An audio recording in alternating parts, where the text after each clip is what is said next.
एकाग्र होते हैं इसलिए जान पाते हैं, और समय आप मन के साथ विचरण करते हैं इसलिए जान नहीं पाते। जब आप भजन में होते, मंदिर में होते, पाठ में होते, तब आप मन से अलग होकर परमात्मा में लगना चाहते हैं, इसलिए आप पकड़ पाते हैं कि आपका मन चला गया।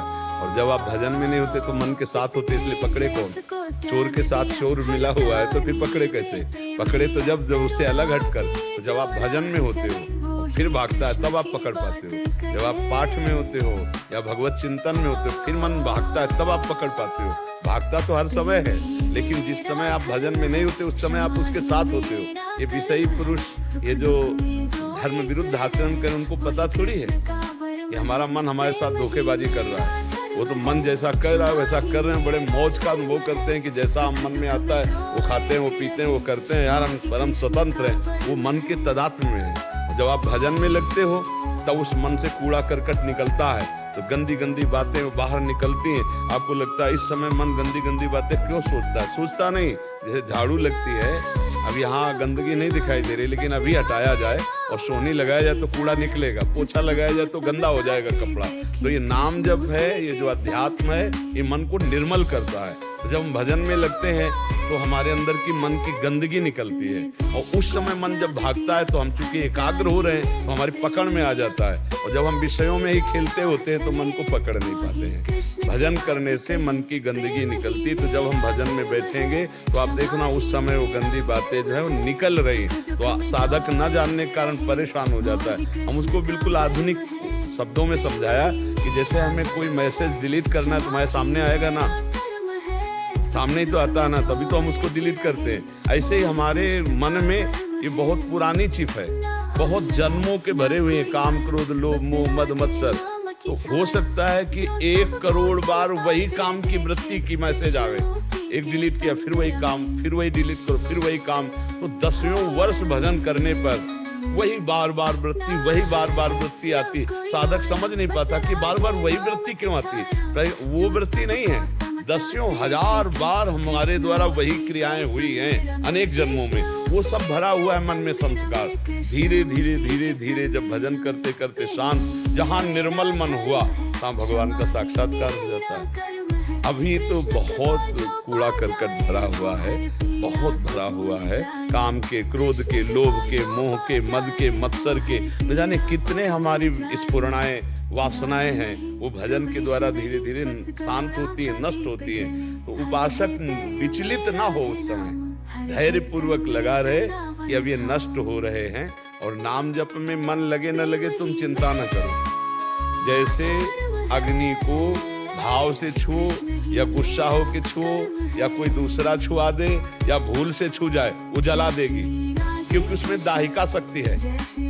ऐसे ही भगवान के नाम में तारण शक्ति है, आनंद शक्ति है।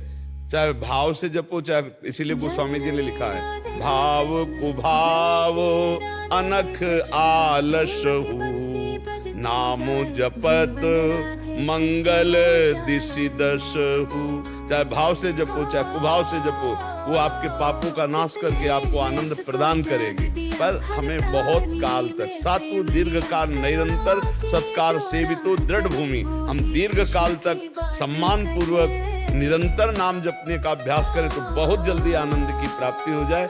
मन जब तक इसमें गंदगी रहती तब तक चंचल रहता है। जहाँ मन की ये वासनाएं हटी तो मन निर्मल और शांत हो जाता है। निर्मल और शांत मन ही भगवत साक्षात्कार करता है। निर्मल और शांत मन ही आनंद प्रकट करता है। अशांत और चंचल मन हमारे हृदय में दुख, चिंता, शोक, भय ये प्रकट करता है। इसलिए हमें धैर्यपूर्वक नाम जपना चाहिए। मन की भागा दौड़ मिट जाएगी। आप खूब जपिए, आप उसमें परेशान मत होइए। बिना आपके दस्तखत किए मन कुछ कर नहीं सकता, वो तभी करता है जब आप उससे मिल जाते हैं।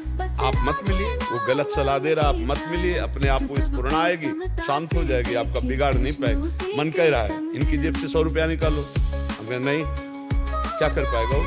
हमारे बिना हो जाए, जब तक हम स्वीकृति नहीं देंगे तब तक शरीर कोई हलचल नहीं पैदा करेगा।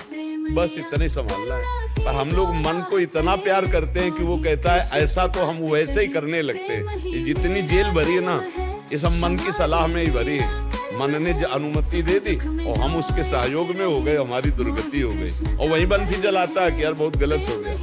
अगर ये बात मानता तो आज जेल में ना होता, फिर वो रोता है। तो हमें लगता है पहले से सत्संग के द्वारा, शास्त्र स्वाध्याय के द्वारा हम अपने मन को कंट्रोल करना सीखें। अगर मन कंट्रोल हो गया तो सब बात बन गई। जितना दुख है इसी मन के द्वारा दिया हुआ है, जितनी गंदी बात है इसी मन के द्वारा फेंकी हुई है। हम इसी को सुधार लें।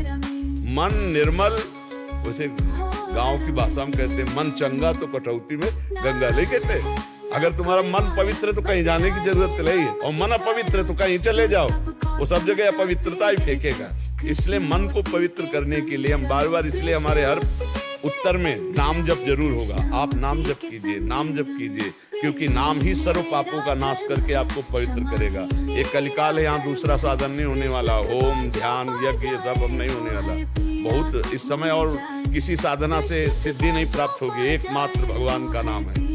ये कलिकाल मलायतन मन कर देख विचार, श्री रघुनाथ नाम में नाही नान आधार। एकमात्र भगवान का नाम जप करो, सब मंगल हो जाएगा।